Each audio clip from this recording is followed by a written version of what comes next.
You don't get to be you anymore. It's all about promoting every damn thing that's going on in church, encouraging people to be involved in church activities to the point where they're always there, and putting on this plastic persona that emanates an air of spiritual authority and perfection.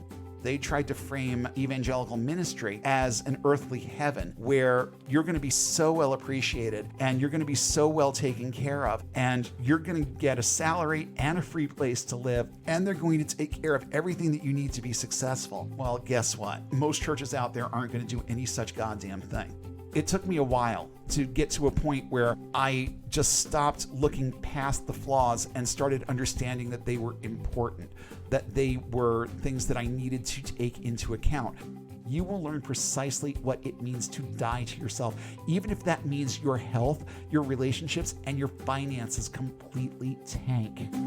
Welcome to Unbound, A podcast for new atheists and lifetime atheists, ex-evangelicals, truth seekers, and free thinkers. There is life after faith. And life here is good. It's time for a new perspective. And a better conversation. I'm Spider. And I'm Shell. And it's time to get unbound. So we're doing things just a little bit differently tonight, ladies and gentlemen. We've kind of had a week around here in Spider and Shell's household. The creeping crud has made its way into these walls. No, not COVID, thankfully, but let's just say that the spider was down with the sickness earlier this week. Nasty stomach virus that just kind of had me immobilized for a day or so. And tonight, well, it's Shell's turn. So for the first time, I find myself sitting here, not looking at anyone sitting across the table from me. And it feels odd, but she needs a break. And I'm happy to just take the helm on this one because honestly, this subject tonight is one that's pretty personal to me. And I really want any young person out there who is even remotely considering going into the ministry or going into Bible college in the fall to just prop up a seat. We're going to have a little fireside chat about what the ministry really looks like. So you want to be a pastor? Well, hopefully by the time we're done, I'll at least have you thinking a little bit more about it. You know, I would love in this particular instance to grab a few starfish and throw them back into the surf because just to give you a thumbnail sketch before we get into the whole conversation, I'm now 50 years old and it took me this long to recover from the damage that this one decision when I was 15 years old has actually done in my life. And no one, and I mean no one, I don't care who you are, I don't care what your background is, I don't care what influences that you've had on your life, no one deserves to lose decades of their life and untold amounts of money and prosperity and comfort and wellness and all of the things that come along with the stability of having a good job or career. No one deserves to sacrifice that for something as idiotic and silly and nonsensical as Bible college and evangelical ministry. So we're going to get into an in-depth conversation about that in just a bit. But, you know, I even came up with a truncated Christians behaving badly segment for you tonight, because this is a subject that I actually take very personally. We're going to talk about the attack on the Satanic Temple in Salem. This happened on June 10th, so just about a week ago. And when I first heard about this, of course I was concerned because the Satanic Temple, regardless of what you want to think about its moniker, is an important and invaluable organization when it comes to the fight for free speech. And the fact that this happened to them, a group of people that does so much good in the world, it angered me. And the details surrounding it angered me even worse. So let's get into that story as we start this thing off tonight. They're devil worshippers. It means they need to be wiped out. This was the justification brought by Daniel Damian Lucy for his actions on June 10th. And without delving into the irony of his middle name, all I can say is that this is the kind of extreme thinking that gets instilled in people when they are influenced to act and not think, to follow hackneyed rhetoric instead of pursuing the truth. And it is just one more example of how evangelical thinking, white evangelical thinking more appropriately, because that's what this is, also steers toward hatred of anything that they don't understand. To put it plainly, the Satanic Temple is not, nor has it ever been, a religious organization. It is an organization that fights for the rights of all people's voices to be heard and for equal time in the arena of free speech. And they do it with an eloquence and grace that rivals any other form of protest I've seen in the area of First Amendment liberty. These people are the definition of patriots. They believe in the founding documents of this country, and they hold the feet of those who so grossly misinterpret them, pardon the term in this context, but to the fire. So the simple fact that someone could perpetrate something so heinous on an organization like this, it just absolutely makes my blood boil. This person literally walked up to their front door, doused the property with lighter fluid, dropped a backpack with God knows what in it at the front stoop, and just lit shit on fire and walked away. But it gets even worse, and we'll get into some of the more rage-inducing details of this in just a minute. But just on a personal note, I feel so much for Lucian Greaves and the people who were inside the temple. It's just a few. It was a very small number of people that were inside. But I feel for anyone who was involved with this directly or indirectly especially when the chaos started. Because if Damian Lucy accomplished anything that people who think like him could call heroic, he succeeded in bringing upon that group of people the one thing that drives and motivates people who think like him. And that thing is fear. No matter what this religion doles out, the use of fear and intimidation are the only effective weapons they have in their arsenal. He didn't succeed in burning the place down, but he was arrogant enough to just take a stroll around the corner and come back to admire his handiwork. Only one problem. They already had him on camera, and the police recognized him immediately. The notion of consequence is at best an afterthought in these people's minds when they do things like this. I'm also sitting here savoring the irony of him confessing and then standing up in court with all the gall he could muster and pleading not guilty. I don't know how devout this guy is. I mean, any idiot can put on a t-shirt that screams God and hide behind religious zeal as they commit any atrocity they can think up. I don't know when was the last time that this idiot set foot inside a church. What I do know is that somehow, somewhere, these thoughts got into his head and he was fearless about admitting his crime. He thought it was righteous. He thought it was okay. Well, guess what? It was neither, and our legal process must teach him that lesson. And the crazy part is that he is going to go to jail, and hopefully for a very long time, but I'm not holding my breath given his record so far. But the thing that really gets me about this is that he will march into that building, the bars will slam behind him, and he will lay down on that hard, uncomfortable cot in that 6x9 cell and sleep the sleep of angels, because at a minimum, he sent a message. And for a brief moment, he was able to instill fear. I mean, he said as much in his statement. He literally said he would not lose any sleep over anyone getting hurt at his hand with this act. Zero conscience, zero deference to any admonition to love his neighbor as himself, zero deference to the fact that his so-called savior was apt to recline at a table with the rabble of his day, many of whom he had moral and philosophical differences with, and simply enjoy a meal with them without setting the goddamn place on fire. We only see two distinct examples of Jesus ever showing a hint of violence in the moment. One where he overturned the tables in the temple gates because people were profiting off of other people's faith, and when he cursed the fig tree for not bearing good fruit. And while I think the latter was a good example of his ecclesiastical genetics, if something bothers you, just kill it, I also think that in this context, that should have been a warning to this asshat about the kind of fruit that should be born in the name of the gospel. But these people never, ever, ever, ever, ever get it right. Daniel Lucy clearly regarded his cause as the kind of just war that spurred on the Crusades, the the Inquisitions, the Holocaust, and any other atrocity in our history done for the preservation and furtherance of this fundamentally flawed, hate-driven faith that he, I assume, possesses, and chose on that day to, in the words of Dr. Ian Malcolm, wield like a kid who just found his dad's gun. The thing that really gets me about this, though, is that this idiot had a half dozen priors. He had at least 6 arson attempts to his credit before this happened. How long before they just put his sorry ass away forever? I'm sorry. I'm for rehabilitation and education and all the things that in a perfect world would lead to this person seeing the light and becoming a model citizen. But you cannot undo 42 years of toxic thinking with a few sessions with a prison social worker. You cannot undo decades of learned hate that lead to a total loss of any sense of right and wrong, or that leaves a person in a mental state where he won't lose sleep if people die because he fucking killed them. Give him his due process, then do process him into the most appropriate penal institution and leave him there.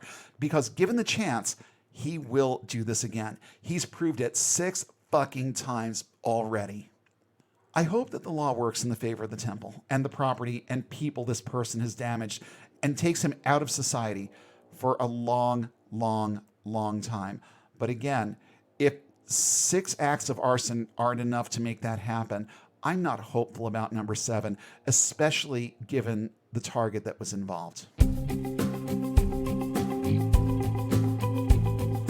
So I gave you the musical jingle there because there's no graceful way to segue from that into talking about money and self-promotion. So just before we get into our main topic, we want to let you know that our Patreon is active at patreon.com/unboundpodcastnetwork, and any monetary help that you can give us will be greatly appreciated and put to good use.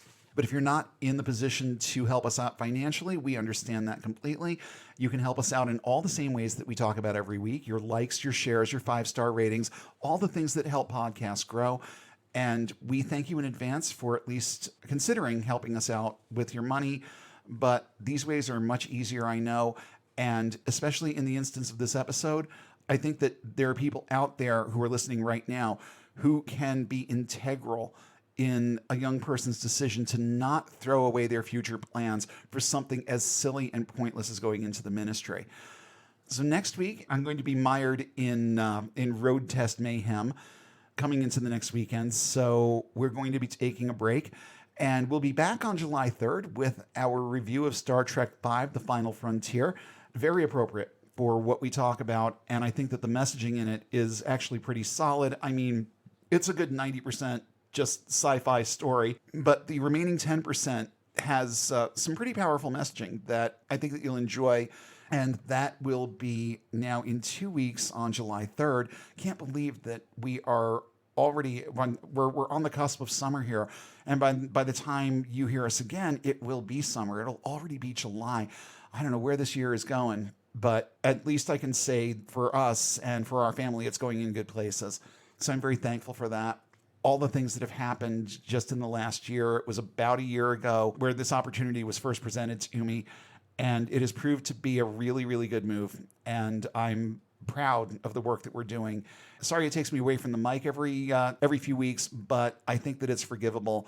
This is the break that I've been looking for literal decades, and it's working out well. And we appreciate everyone that comes back every week and lends their support, everyone who shares out the content, everyone who is doing their part to just fling one more of those starfish back into the surf with us every week. We thank you, and we hope that you will continue fighting the good fight with us as we continue this thing of ours. And with no further ado, let's get into this discussion about why you really, really, really shouldn't even be thinking about going into the ministry. So the first thing I did when I sat down to research just a few bits for this episode, I mean, it's a subject I know well, but let's face it, it's been 30 years, is how much money a youth pastor in America can expect to make their first year. Now, keep in mind that youth ministry is usually the first stop. It's the boot camp for more quote unquote important ministry related tasks. You know, in a lot of churches, there's a distinct corporate ladder that you have to climb. It starts with either children's or youth ministry. And then in a lot of Pentecostal evangelical settings in particular, you can rise to the title of associate pastor. And then maybe you can have your own department. You can be the music pastor, the pastor of counseling. There's all kinds of things. And you keep working your way up until you get that coveted senior pastor position. And that right there for most is the pinnacle of their career when they actually get their own church to shepherd. And many, many pastors don't just pitch their tents in one place forever. Once you become a senior pastor in a smaller church, well, then you're able to look for a position in a larger church where you'll get a little bit more money. You might actually get that late model Cadillac and all the various fairy tales that they'll spin for you in Bible college about what the whole process is going to look like. But getting back to the subject of salary, the research that I did for this really didn't come up with anything consistent. The answers as to what a first-year youth pastor should expect to be able to make were all over the map. And I have to wonder if churches who answer surveys or dare to make their records public might not be a little overinflating what they're spending. I mean, just on the first page of Google, I found this wildly variable set of figures. According to churchsalary.com, a first-year youth pastor can expect to make somewhere in the neighborhood of $48,938 average. Salary.com seems to think it's in the six-fucking-figure category, $82,352 to $113,561, with the average base salary of $100,197. What churches are they surveying for this? I mean, there is no youth pastor that I know of who steps out of Bible college and gets handed a job for $100,000 a year. I don't care who their father is. I don't care what kind of legacy PK they are. This just does not happen. Payscale.com thinks it's around $39,514, and they're less than $200 off from Indeed.com's estimate. ZipRecruiter says that it's around $37,125. So, a little bit of agreement in the same neighborhood here with some of them. Comparably.com puts it at $46,696. Watch out for all those sixes, guys. That's a little suspect. But I found only one source on a first page Google search that was even remotely honest about this. And that was on a site that just calls itself chron.com, CHRON. I guess that means chronometer, time clock, whatever. But this was the most honest assessment that I found. In their article, they say in churches with less than 50 members, youth ministers average about $10,500 a year. With 50 to 100 members, salaries increase to about $20,092, while youth pastors for congregations of 200 to 250 can earn about $41,096 a year. When congregations reach over 2,500 members, a youth pastor can expect to earn at least $48,500 a year. Years of experience in youth ministry also affects pay. For example, youth ministers with fewer than 5 years experience average $32,500, while those with 6 to 10 years experience earn between $35,000 and $45,000. At 11 to 15 years experience, youth ministers earn $48,528 a year on average. With 16 to 20 years experience, a youth minister could earn almost $51,000 to $62,000 a year. So I went through that very fast, so I want to stop on it and get you to think about some of those numbers just for a minute. To put it in perspective for you, there was only one church that offered me anything close to a livable salary my first year out. And at that time, in 1992, 93, looking at a youth pastor salary of $35,000, you'd hit the jackpot. And I found exactly one place that was willing to pay even close to that. And there were issues there that I'm going to get into in a little while. But let's look at these numbers. Let's look at the averages and the amount of time that you have to spend in this is just youth ministry. And for the record, pretty much nobody spends 20 years in youth ministry. I mean, there are those who do. There are some who believe that that is their main and primary calling, and they do it until they're 70 or 80. But most youth pastors are usually good for somewhere between 5 and 10 years before they try to make their way up that ladder just a little bit more. So let's look at the time spans involved here. 6 to 10 years experience, $35,000. $35,000 to $45,000. So what were they making 10 years ago? Well, guess what? They were in that maybe $10,000 category that they use as a base. 11 to 15 years experience, you get up to $48,000-ish dollars. So with 10 years experience, you can make up to 45. Add 5 years to that, and you're only $3,000 more ahead of the game in 5 years. With 16 to 20 years, that goes up again another paltry $2,000 to, if you're very, very, very lucky, another $12,000 for basically another decade of your life devoted to this. So think about all that for just a few minutes. And also think very, very long and hard about this. The churches with numbers in the 50 to 150 category are out there in the highest numbers, and no megachurch is going to hire you as a youth pastor with zero experience and turn you loose on a youth group of 5,000. Unless you're a legacy or a PK with a pastor in a sizable church, you are starting out at the bottom. And young person, $10,000 is nothing. And the truth of the matter is, you are likely to be paid less. Much, much, much less, like $0.00 less. Let's look at that $10,000 figure for a minute and keep in mind that the federal minimum wage is just pennies over $15,000 a year before taxes. Churches can skirt this by tagging on anything and everything they do for you as part of your salary, or simply marking you as part-time and making it look like they're paying you minimum wage. So here's some of the ways that they pad your quote-unquote salary. If they invite you to a church luncheon, they can tag on a dollar amount and count what you ate as part of your salary. I swear I have heard of this happening. Never happened to me, but I've heard of it. If you request money to purchase things for your ministry, they can tag that on without ever even telling you, unless they release their annual report, and there are ways to hide it in that too. And in many cases, you are on your own to buy those things anyway.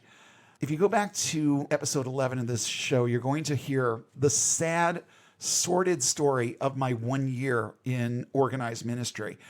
And it was with a church that I will only refer to as Mission Impossible, because that's what they were. They were an impossible bunch of assholes who had absolutely no idea what the gospel message was about and no clear vision of what their mission really should have been. Whenever I needed anything for my youth ministry that first year, Mission Impossible's solution was to tell me to take an offering. Well, now, of course, I'm figuring if I'm buying snacks and things for a youth group meeting and I'm paying for them out of pocket, if I'm taking an offering for these things, well, that money becomes mine, right? Oh, no. They were actually giving that offering to the church, and I had to hand that money over to the church. Now, keep in mind, this is money that I was owed back because I paid for these things out of pocket. But because I was collecting this money on behalf of the church, it then belonged to the church. So I had to hand it over and then ask for a reimbursement. And to this day, I was never reimbursed for anything that I spent money on. So after a while, I just stopped. I said, hey guys, if you want snacks and things for after youth group, it's going to be potluck from now on. You're going to need to bring your own, because after several attempts to get these people to do the right thing and having them never turn around and do the right thing and give me my own fucking money back, I just decided it wasn't worth spending the money out of pocket and making it more difficult for me to keep gas in my tank and pay my bills so that these kids could have Mountain Dew and Cheetos, So after a while, I just told them, hey, you want this stuff? Then it's going to be up to you to bring it.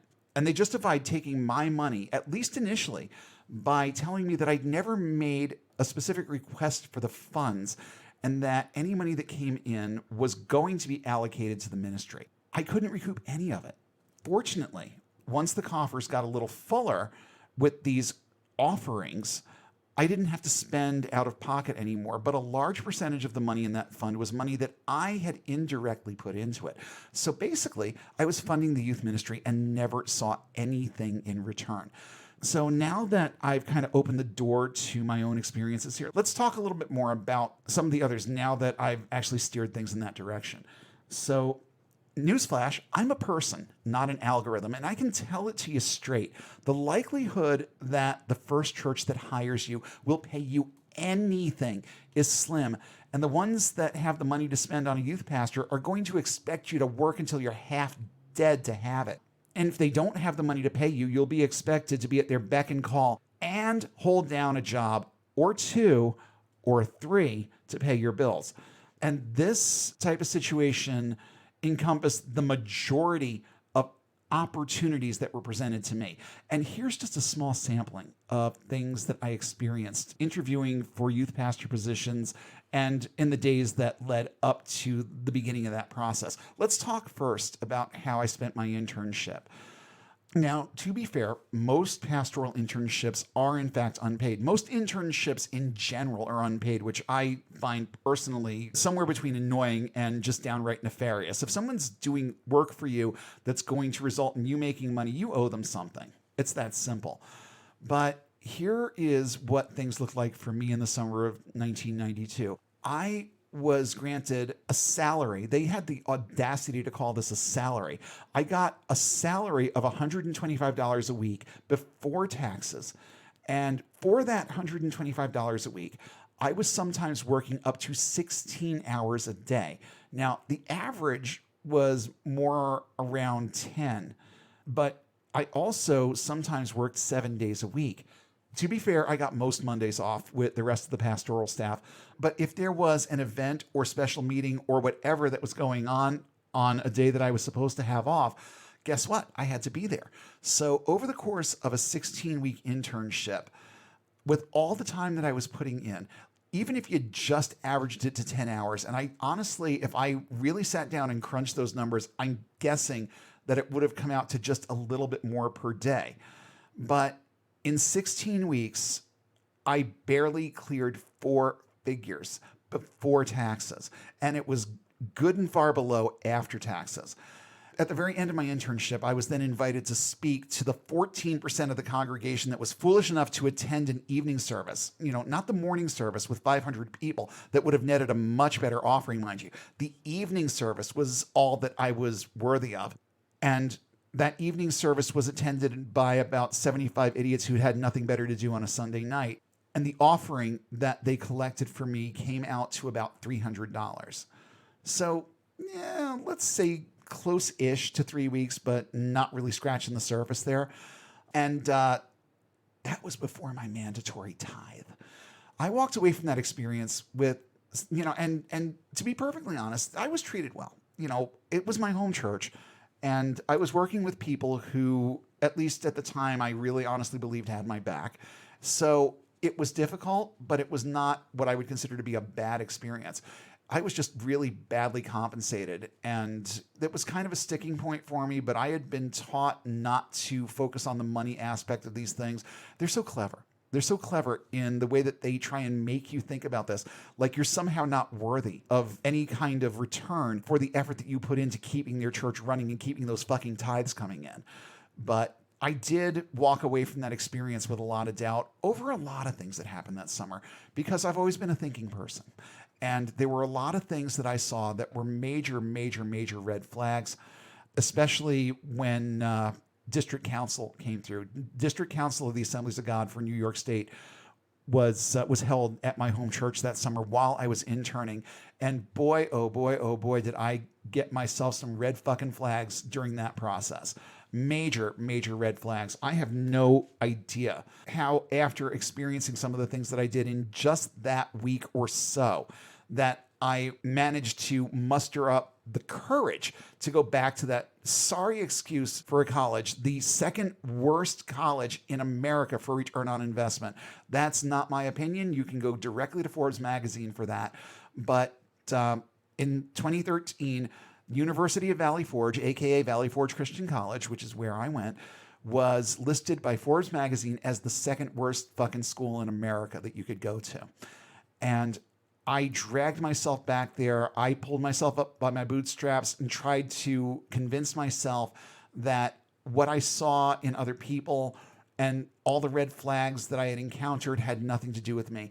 I was capable of making a difference. Oh, you know what? It would be so wonderful to be that young again and to have those kinds of pie in the sky ideas, but I've seen too much of life to be able to subscribe to anything like that anymore. There was no possible way that I was going to make good of a situation this bad, and that's just the way that it was. But I went back. In the fall, I went back to school and began the process of finding a postgraduate position. I still remember some of these interviews like they happened yesterday, just based on the way that I was talked to, looked at, the attitudes of some of these people.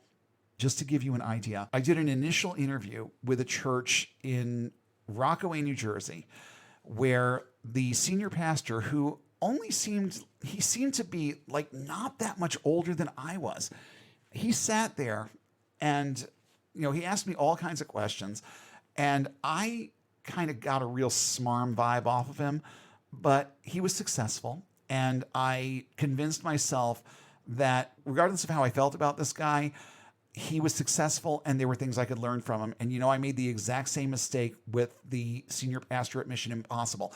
I did not like him. I got the same vibe off of him and I made the same goddamn excuses. And it cost me a year of my life and all kinds of post-traumatic stress. And, it took me a while to get to a point where I just stopped looking past the flaws and started understanding that they were important, that they were things that I needed to take into account. But this guy was the first in that line. And I just, I got excited because I figured, he seemed to like me. He seemed to think that there was something that I could bring to the table with that youth group. But all the while, and I found this out just a couple of days later, he could not get his mind off of my shoes. Here come the shoes again. Listen to episode 5 and 6. Here come the shoes again, okay? So I've always had orthopedic issues. I've had 7 operations to correct club feet, and I've always needed some kind of special footwear so that I could be comfortable and I could walk and, these horribly hammered toes of mine would have someplace to go. So when I showed up in my orthopedic shoes, it was all this guy could think about anymore. Even through the entire conversation, it was as if no words were being spoken, and the only thing that was going on in this guy's head was shoes, shoes, shoes, shoes, shoes. Because when our ministry director called him to follow up, that was precisely what he told him. That was the precise reason that he was given for why I was no longer being considered for that position. And he said, and I quote, "When you walk into an interview, it's important to put your best foot forward." And that was far from anyone's best foot or feet. Direct quote. So, I'm not quite sure what value my shoes brought to my desire to work with young people, but apparently this guy was a lot more about image than he made himself out to be. And again, I really, really should have taken a few cues from the next guy that presented himself like that, because I wound up working for him. I was basically a bond slave to him for a year, and there were all kinds of problems that arose. So you know what? This guy was the canary in the coal mine, and I really, really should have listened to some of my own intuitions about him at the time, and I didn't. And this is what he came back with. I mean, the whole goddamn time, the only thing he could think about was my shoes. Then there was the guy who came in and he was very gung-ho. I think that he actually really wanted me to go work with his church. He was not a bad guy, but he was another one of these guys whose brains were so addled by the Kool-Aid that it was difficult to have a relationship with him. And I also believe that he was some kind of a stroke victim or something else was going on with him. He had some kind of neurological issue because he could barely shake my hand. He carried himself like he was already on his last legs. And it was no surprise to me when he came out with this pitch that included me taking over the church in a couple of years. Now, I was specifically there to interview for a youth ministry position. I was nowhere near ready to shepherd an entire flock, even though this church was small. It was pretty small, but they were offering a modest salary that would jump to what his salary was when I took the place over in a couple of years. And here's the other problem. The average age of the person in that congregation was well over 50. So even at just 21 years of age or shy of 21 years of age, I sat there thinking to myself, so you're going to take this job and in a couple of years, the church is going to die of natural causes. And it just did not strike me as the type of opportunity that a 20-year-old should be pursuing. And I asked him how many people were in this youth group. There were currently 3 teenagers, and 2 of them were on their way off to college. So when there was no youth group anymore, I was supposed to be the pastor of this church.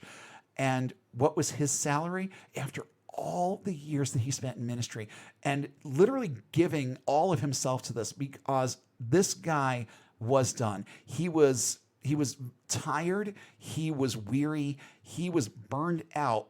And the salary that I was offered when I took over, which I was told would be equal to what he was making after all the years that he put in, was just barely $40,000 a year. But I knew that it would be short-lived. It sounded like a good idea, but number one, that wasn't what I believed my calling was at the time. And I also knew that I would get used to having a certain level of lifestyle and then the bottom was going to drop out of it. So, I gracefully declined that offer and was then chastised for declining the offer. It's like, look, I know what I feel like I need to be doing here. And I'm not just going to take any assignment that comes along just because it's an assignment. It has to be something that aligns with what I'm trying to accomplish and what I believe the Lord wants me to be doing here. But our ministry director was not very happy with me. The pastor of that church was disappointed, to say the least, and I felt bad for him. But I just couldn't see the way clear to put myself in that position. I had nothing in common with those people. What were they thinking, bringing a 20-year-old in to try and shepherd 50, 60, 70, and 80-year-olds? It just wasn't something that was going to work out, and I knew it. And I didn't want to subject that congregation to the irrelevance that would have come with someone who was anywhere between 30 and maybe even 50 or 60 years their junior would bring to the table. Those 2 are the ones that stick out most predominantly in my mind. There were others, and most of them were not anything that they weren't anything memorable, to be perfectly honest. There were a lot of cookie cutter kind of churches and cookie cutter pastors and cookie cutter search committees and all of the things that go along with it. And, the whole interviewing thing became a rote exercise after a while. But there were some running threads. And here are some of the things that I noticed in that process. Almost everyone who interviewed me had questions about whether I was engaged, when I expected to get married, and what my wife brought to the table. I was told I was being rude when I asked one of them if they intended to hire us both and pay us both, given the sheer number of questions about things like whether or not she played piano or if she intended to work outside the church, those kinds of things. And I asked them, if you want to know these things, why didn't you ask her to be present? And I was told that I was being rude, and that was the end of my consideration for that particular position. The one well-paying position that I applied for, the one that I talked about a little while ago, it paid about $35,000 a year with free housing. That was huge. That was absolutely huge. But it was with a church whose youth pastor was being disciplined out because his wife had an affair. His wife fucked somebody else, so now he doesn't deserve his job anymore because clearly he's not doing his job as the priest and head of his household if his wife is spreading her legs for the dentist she works for. And these people put Shell in the hot seat over the whole working outside the church thing. And now, in 1993, $35,000 plus housing would have gotten us far, no doubt. But we would have been under such a microscope, especially my wife. And I didn't want that. And to be perfectly honest, it would have been good for us financially, but in no other way. And to be perfectly honest, I was relieved that we didn't get that one.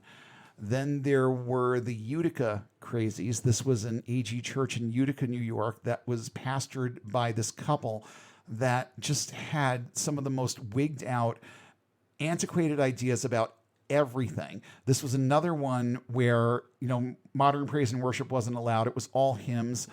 And we actually spent a weekend with these people. And this was the longest weekend of my entire fucking life. I remember coming back before I had to speak in church that Sunday. Shell and I got back to our hotel. They paid for it, but we got back to our hotel, and I think she was the first one to speak up on this. She's like, are you having a bad feeling about this? And I said, I'm having a really, really bad feeling about this, but we're in the middle of it, and they have done this, that, and the other for us this weekend. Let's just get tomorrow done and be done with it. So I did, and I was not offered that position, and again, very relieved. And a few weeks later, the very last interview that I went on, this particular one actually happened after Mission Impossible. It was the one and only interview that I went on after Mission Impossible, and this was with a guy whose his church was not tiny, but it wasn't big, about 350 or so people. And he had several decades in ministry. I actually kind of thought this guy was cool, but I also thought that he was, he was a few suds short of a six pack. You know what I mean? And I could tell that he had a real caustic anger streak in him too.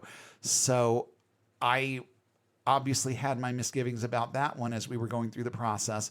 But honestly, it seemed like one of the better situations that I could find myself in. So, of course, it was one of the ones that I started banking on just a little bit. And then, with no warning whatsoever, I get a phone call that, he just decided that he didn't, quote, feel right in his spirit about bringing me on. It's like, well, dude, we practically have the same personality. What is it that you're looking for here? But honestly, at that point, I didn't care. And that was the last time I was exhausted at that point after a year at Mission Impossible, and then going through all of this bullshit that led up to this one and only interview.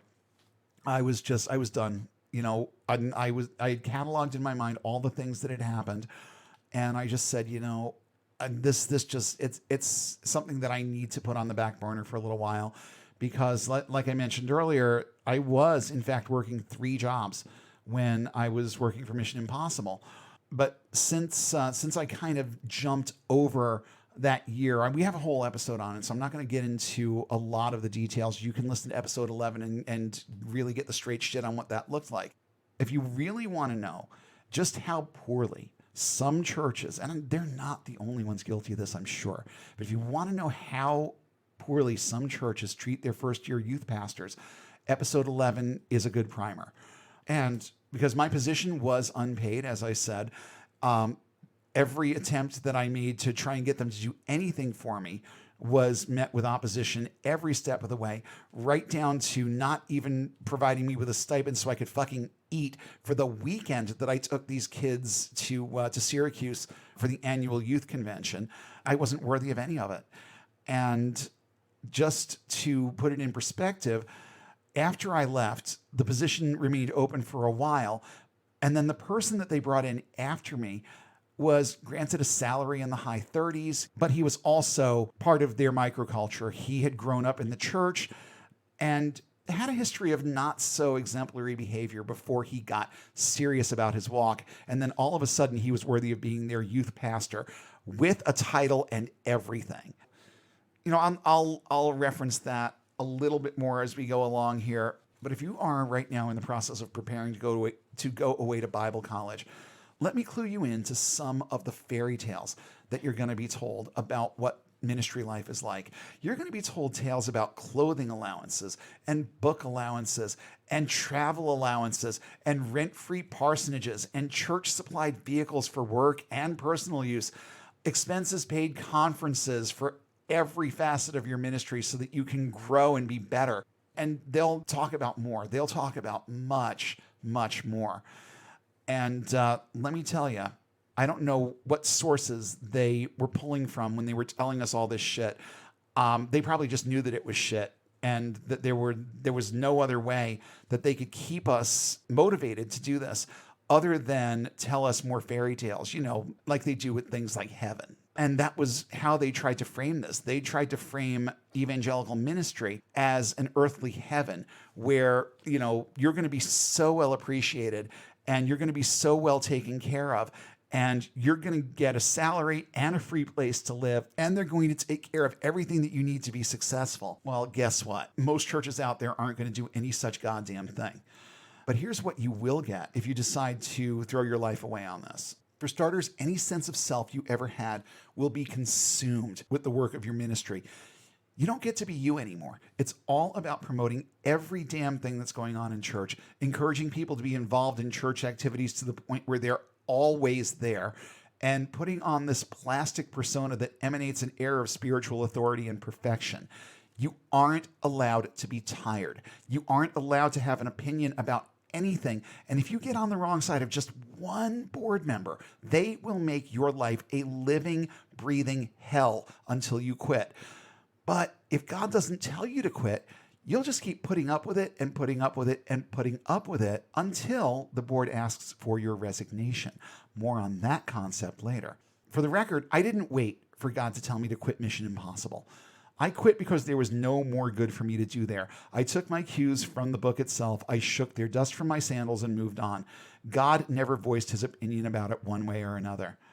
So just tuck that one away too. You will basically be a bond slave to whatever church that you work for. Now, again, I was working 3 part-time jobs outside the church. And the reason why I was working 3 part-time jobs was because I couldn't take anything full-time, because full-time would conflict with what I had to do at church. So I got 3 jobs that I could use to fill in the gaps for when I wasn't at church. Then the opportunity arose for me to restart a regular gig at the radio station in Kingston. I had to convince the board to let me take it because the open slot was Sunday evenings from 6 to midnight.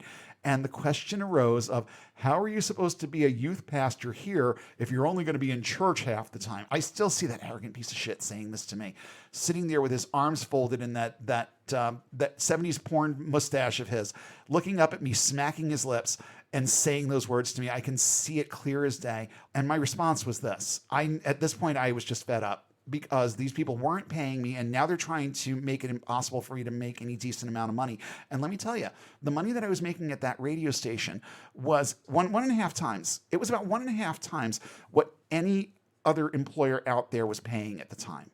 So my time, the time that I spent behind that mic, was, for the time and where my head was about money at the time, it was pretty damn lucrative. And here was this one asshole trying to keep me from having it. So I can remember my response like it was yesterday too. I looked at him and I said, well, you know what? Last I heard, I wasn't the youth pastor here. I'm a youth director. And youth director is, in fact, a lay position and a volunteer position. And I also recall being told that by fall, I'd be getting some level of compensation for the work that I'm doing here, quote, at least covering my rent, unquote. Well, guess what? It's November, and you've provided me with nothing but excuses. You don't reimburse me for the things that I spend money for out of pocket. You try and tell me that anything that I paid for now belongs to the church. So you keep taking money away. You're giving me absolutely nothing in return for the work that I do here. And just for the record, 100% of your volunteer department heads in this church work. Why? Because they have to. And guess what? I have bills too. And I literally just sat there and folded my hands, shrugged my shoulders and sighed, and I said, so if you'd prefer, I'll just leave my post completely, effective right now, and go back to radio as a regular gig, because I see what I do there as ministry work too. And I'm actually compensated for the work that I do there, and I'm constantly turning down other work there because it conflicts with what I'm doing here. And with all due respect, the worker is worthy of his hire. I'm taking the offer, and you are welcome to accept my decision or accept my resignation. And they weren't in a position to do that. They didn't want to explain to the rest of the church that they lost their youth director because they tried to hold him captive as an indentured servant. They didn't want to have to admit that. So I got to do my Sunday night gig. And to be honest, I wasn't remotely worried about the decision. It wouldn't have even fucked with my reputation because if word had gotten out that I had basically rage quit, because this church at the time was independent. It went AG a little while later, but these were a bunch of AG fence sitters that didn't tip over to the AG side until several years after I left.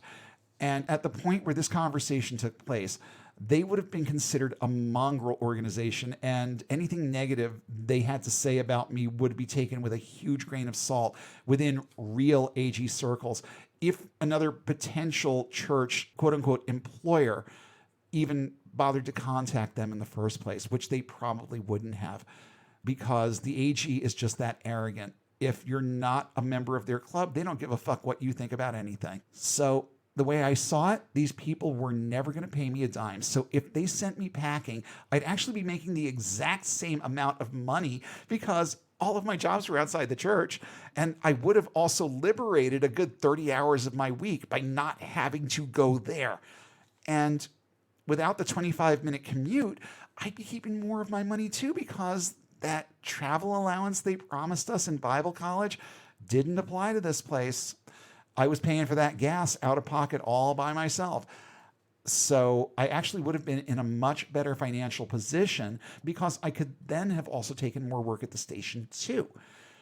So, their arrogance and their pride really wound up shooting them in the foot with that one, because I don't think that anyone sitting at that table expected me to stand up for myself the way that I did.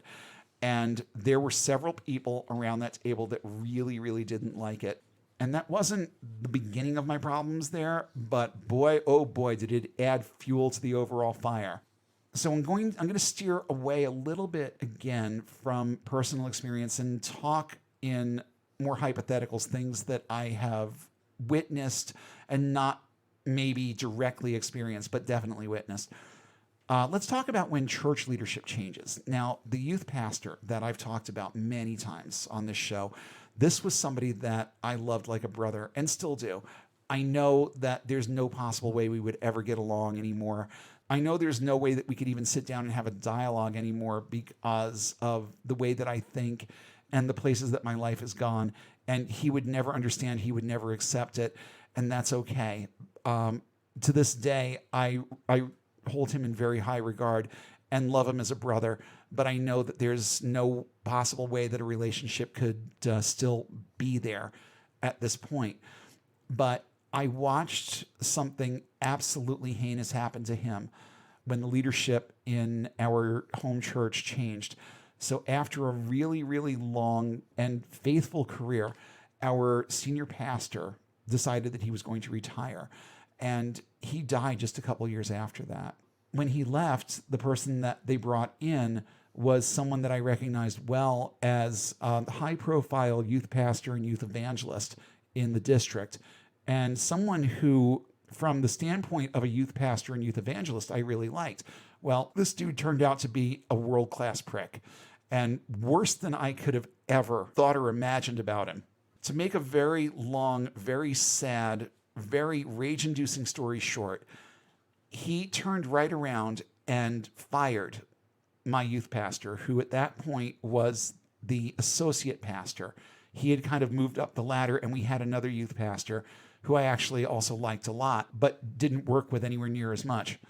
But there were varying differences of opinions, and the long and the short of it was that my youth pastor, my friend, my brother from another mother, was edged out of that position, and it was done in a way that was so unchristlike and so ungodly and so fucking AG. It was one of the many things that I look back at now when, well, I'm not even going to say now. It was one of the things that when I had doubts about whether or not I had done the right thing, just walking away from all of it, I looked at and could say, yeah, you did, because these are not the types of people that you want to be associating with. And these are not the types of people that you want deciding your future. Listen to me, young person. Listen to me right now. There is no one in any Pentecostal evangelical church anywhere of any size, shape, or description that you want steering your future anywhere. Take that line, chew on it for a minute. Do not place your future in the hands of someone who has the power to kick you out of a position that you've had for years just because they don't like you. And do it in a way that leaves you without any line of support, help, or anything else. You know what? My youth pastor, this man that I loved, this man that I put all of my trust in as a young person, you know what he wound up having to do to make sure that his entire family didn't tank after this bullshit happened to him, and before he found his way back home to daddy, because that's what wound up happening. He went home to work at his home church and eventually moved into a couple of other areas of ministry. But in the interim, he was cleaning offices, and somebody who had the fervor and the zeal for what he was doing, to only be allowed to experience that on Sundays and have no real involvement in it anymore had to be excruciating for him. And as good a thing as I think it is when things like this collapse, I never, ever, ever, ever wanted to watch things collapse on this person the way that they did. But all it took was one evil senior pastor poisoning the pool within the board. And all of a sudden, this guy who had put in all these years, all this time, all this effort, seemingly doing good for the kids in his youth group and the community in general, because, that's how we all looked at it back then. And that's how he looked at it. And that's why I don't hold any animosity toward him, because his intents were always 100% righteous. But it only took one guy poisoning the pool to get an entire board to turn on him and demand his resignation. And young person, hear this, hear it well, and mark my words as you move into that dorm in Bible college. Senior pastors will always side with the board to protect their own position, even when they're wrong, even when they're dead fucking wrong, even when they know that you are right. Even if they tell you to your face that you are right, put them in the hot seat and they will turn on you like a rabid fucking dog. I watched it happen with my youth pastor, and I watched it happen on Bring a Friend Day at Mission Impossible. Oh, young person, please, just when you're done with this, rewind back to episode 11 and listen to it hard. I beg you, listen to what happened to me, because I know I'm not the only one. I know that things like that happen to other people just like you every single goddamn day out there in this nefarious religion that we call evangelical Christianity. I know that it's happening to more, that my story is not unique. So since I brought it up just a second ago, let's talk for a second about how churches fire pastors. Newsflash, churches don't like paying out unemployment benefits. So how do they get around that? If they want you gone, how do they do it so that it doesn't cost them anything? Well, I just hinted at it a few minutes ago. They don't fire you. They demand your resignation, because guess what? If you voluntarily vacate your position, you aren't eligible for unemployment in most states. And you will be 100% cut off and on your own with no means of supporting yourself, and especially if you don't have any other marketable skills, because you were convinced to abandon the idea of getting any marketable skills to go to Bible college, you're fucked. You are 100% completely, totally fucked. You don't even have a legal leg to stand on at that point, because even if you had a valid case, a lot of lawyers aren't going to touch a lawsuit against a church with a 10-meter cattle prod, because there's too much red tape to machete their way through. So when the board decides they want you gone, they don't fire you. They just ask you to leave, and they ask you to leave quietly. Well, I love the way that my youth pastor handled this. And I don't know whether he did it to try to gain a little bit of a legal foothold in the situation or not. I don't think that that was his intent. But he made sure that people knew that it wasn't his decision to leave. And I thought that that was a bold move. I thought that it was a ballsy move. And I just respect the ever loving shit out of him for having the balls to stand there behind that pulpit and say, folks, this isn't my decision. It's something that I've been asked to do, so I'm doing it. And he walked away from church that week. I believe there was some kind of little send off that the senior pastor did not attend. Within the next couple of weeks, he went to work working for someone in the church cleaning office buildings. That is what your future could hold if you rub your senior pastor the wrong way, if you rub just one member of the board the wrong way. They will get rid of you and they will just leave you out to the dogs. It happens every single day and they get away with it. So think about that as you're looking at your nice glossy brochure for Bible college and thinking about some of the fairy tales that you've already been told about what your future is going to look like, because your money isn't yours anymore when you go into the ministry. Whether your church is paying you or not, they will demand, at least in AG circles and in other evangelical circles as well, because they all mimic each other. Your money's not your own. You will have to mandatorily tithe either to your church or to the district, or in some cases, both. And I'm talking 20% of your money is gone right there. You are expected to be superhuman. You take on the problems of everyone in the congregation and you have to assume the role of the parent, the counselor, the mediator in relationships, all of it. And whenever things aren't going right in any facet of your ministry, it's your fault. And you need to step back and you need to pray. You're wrong to think that your time is valuable, because that time now belongs to God. Remember all this stuff about how you have to decrease so that he can increase. It is played out to the nth degree when you decide to go into the ministry. You are not your own person anymore. You have no real identity anymore. You are just this vessel that God is using to do his work. And to that end, you aren't allowed to be angry, frustrated, sad, depressed, or upset about anything. You're not allowed to have any semblance of mental illness either. You have to encourage people. You have to encourage people no matter what that means for you, no matter how it clashes with your own standards and your own personal ethics. You have to take the side of the people in your congregation, pretty much without exception, unless they're doing things like having affairs or doing things that are illegal or that go contrary to anything biblical.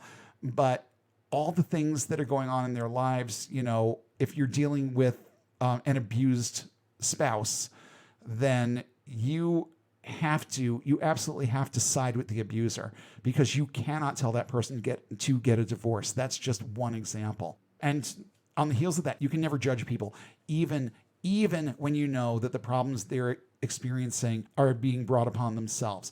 Even when you know the wounds are self-inflicted, you can never judge. You just have to be there, to be their support, to be their covering, to be the one that tells them that it's going to be all right. All you need to do is pray and read your Bible and keep coming to church, and God is going to reveal the answers to you. That's all you've got to offer them, and that's all you will ever have to offer them. And if you step one toe out of line in that regard, and you piss off somebody in the board, or you piss off your pastor, or you piss off that person's spouse, guess what? Let's just go back a couple of spaces here and start talking about the whole resignation thing again. Even if you have practical advice to give, it had better be biblically based, because guess what? Your own opinions and experiences do not matter. It's all what the Bible says, and it's all what God wants for that person at that time. And we talked a second ago about decreasing so he can increase. Let me tell you something, young person. You will learn precisely what it means to die to yourself, even if that means your health, your relationships, and your finances completely tank. You will learn what that concept is and how dark and grisly and fucked up it is. I promise you, you will learn. And hopefully by the time you learn, it's not too late. Hopefully by the time you learn, you're not 2 decades in and you haven't spent all of that time making excuses for the shitty way that you've been treated and the shitty things that you've been made to do and the shitty way that you've been made to feel about yourself over time. Hopefully you learn it much, much quicker. I'm going to end off here with just a few bullet points, reasons why, and just to bring everything full circle, here are some of the top reasons why you shouldn't go into the ministry. Number one reason is that someone else tells you and keeps telling you over and over and over and over again that you should. They have no business telling you any such fucking thing, and you can tell them to keep their opinions to themselves, because if God wanted to tell you anything, he's capable. He's just too fucking lazy. Next, if someone else claims to speak for God about things that won't affect them as they apply to you, if they don't have any skin in the game, don't listen to anything they have to say, because they do not have to deal with the consequences of you taking their advice. You do. Do not go into the ministry if you have future plans mapped out already. Do not forsake law school for Bible college. Do not forsake engineering degrees for Bible college. Do not forsake becoming an architect for fucking Bible college. Don't do it. If you already have plans, put them in motion. Put them in motion right now. If your God has plans to prosper you and not to harm you, do not change your plans. What you're thinking about right now is right. It will get you somewhere. This thing will not. Do not go into the ministry if you even a little bit question any of your church's doctrine, because this is where I ran into trouble. I was too honest about certain things that I believed and didn't believe, and it ultimately cost me the quote unquote opportunity to be in this elitist fucking fraternity called the Assemblies of God. It kept me out because I was too goddamn honest for those assholes. Do not go into the ministry if you are feeling coerced into making the decision, like at every goddamn youth rally and every youth convention and every youth retreat and every single time that they can get your attention for 5 fucking minutes to cram this down your throat again. If you're being coerced into it, then if you still insist on believing in God, you need to understand something here. It ain't coming from him. It's coming from these people. And if these are people who are already in the ministry, whether you understand it or not, and you will learn this as part of the process if you continue going through it, but whether you realize it at this moment in time or not, let me clue you into something. Any person out there in the Assemblies of God in particular, and again, they all mimic each other, so I wouldn't be a bit surprised if this was an across-the-board thing, but in the bylaws of the Assemblies of God, it states clearly that as a youth pastor in that organization, you are required to encourage young people to pursue lives of full-time ministry. Where is God in that? No one is saying, ask God if you should. They're saying, you just bloody fucking do this. Again, chew on that for a couple of minutes. These people aren't speaking for God, and they're arrogant enough to just put it right out there in black and white. You need to tell young people to do this. Not that God is telling them to do it, but that's a good angle, so use it if it works. But it's coming from a person. It is not coming from any God. I don't care if you are still dead insistent on believing in this miscreant of a deity. Go ahead and believe in him if it floats your boat, but don't mistake what people are telling you for what comes from your God. Your God hasn't had much to say or do with humanity in a very, very long time, in case you haven't figured that out yet. And if you haven't, here's just a warning for you, young person. Life is going to teach it to you. Life will teach it to you, and the doubts will creep in. And again, hopefully it's not decades down the road the way that it was for me, where you walk away from something and just have this whole now what feeling about you for way too long. Don't let that happen. Please think about the things that you believe, and think about the way that people use use this concept of God to get you to do things that they want you to do, because that's really what it boils down to.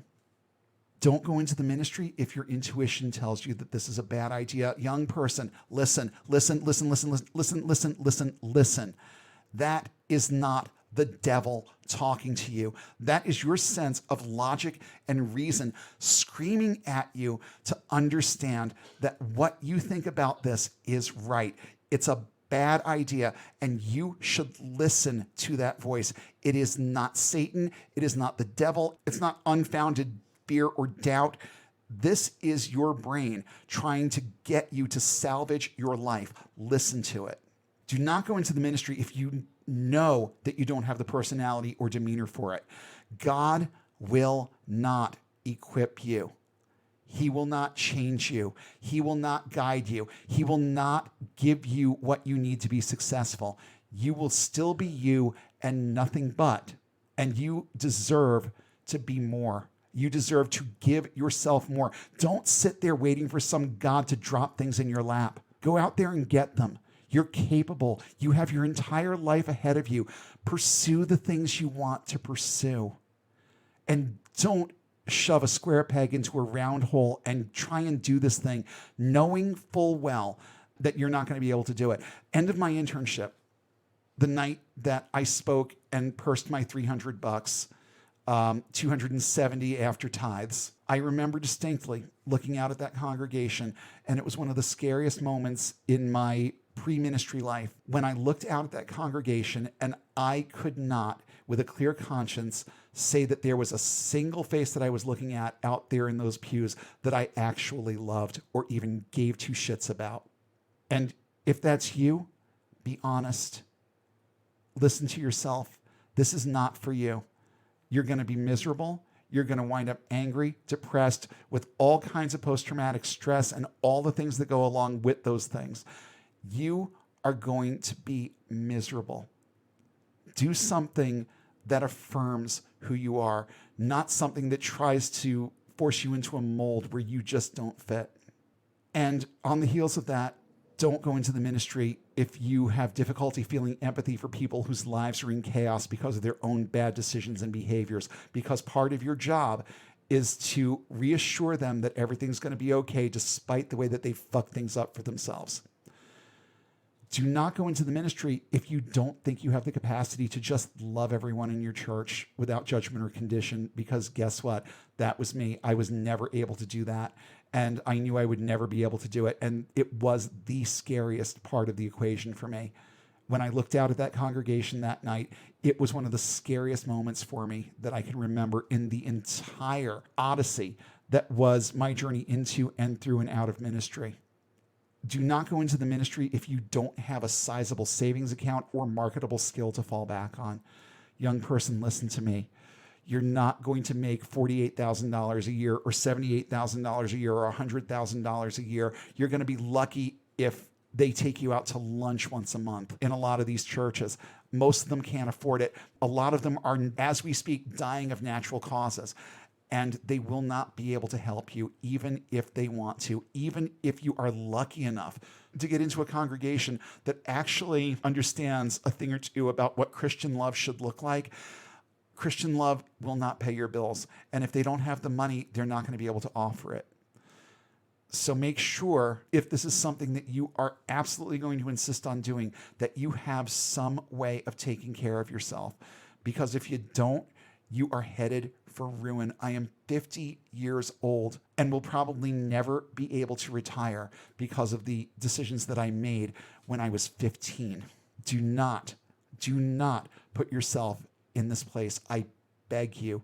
There is so much better out there for you. Pursue it. Do not throw your life away on this. Do not go into the ministry if you have a tendency to question authority for reasons that I've already gone over. Do not go into the ministry if you have no plans to get married straight out of Bible college, because guess what? Shell and I got married way too early, and it's just a fluke thing that it worked. There's no logical reason why the things that we've gone through, the ways that we have evolved, should have been so well in sync. There's no reason for it. It's logical and universal chaos that this actually worked. We are in the minority. Most of the people that we know who got married straight out of Bible college, some of them, their marriages worked and they were very young like us, but the vast majority of them wound up divorced. And guess what happens when you get divorced and you're in the ministry, especially in AG ministry? You are not allowed to be in ministry with the AG anymore. You're not even allowed to sit on a fucking board if you've been divorced or remarried, or if you have the audacity to marry someone who has been divorced and remarried. You don't get to be a pastor. You don't even get to be a fucking board member, okay? Keep these things in mind. And if you're going to get married for the right reasons. And I want to fuck you isn't a right reason. You want to fuck. Just get it over with, because that's not what's going to make, build, or sustain your relationship. And regardless of what you're thinking about that other person right now, if you've already got your sights set on someone, if you're 20, 21, 25, even 25 years old, I would wager a guess that you don't know enough about yourself yet to know what you want in a lifelong partner. Do not let people coerce you into getting married because they somehow think that that's going to be some magical cure to you putting your dick in somebody in your youth group. Because it's not. Because we saw that happen too. And every time I saw it happen, the youth pastor in question was in fact married. Don't go into the ministry if you are not a people person in general. I've never been. I had no idea how I was ever going to pull it off. And, my people skills have improved a lot over the years. Honestly, I have no clue how I managed to pull out the diplomacy to deal with some of the situations that I do at the driving school. But I know from experience that I've gotten better at this over time. But I also know that it's something that I've had to work really, really hard on and work through in therapy and other ways. It's not something that I was born with. And if it's not something that you were born with, this is not for you. And lastly, to close things out tonight, don't do this if you have any sense of self-worth, because you will cease to be you.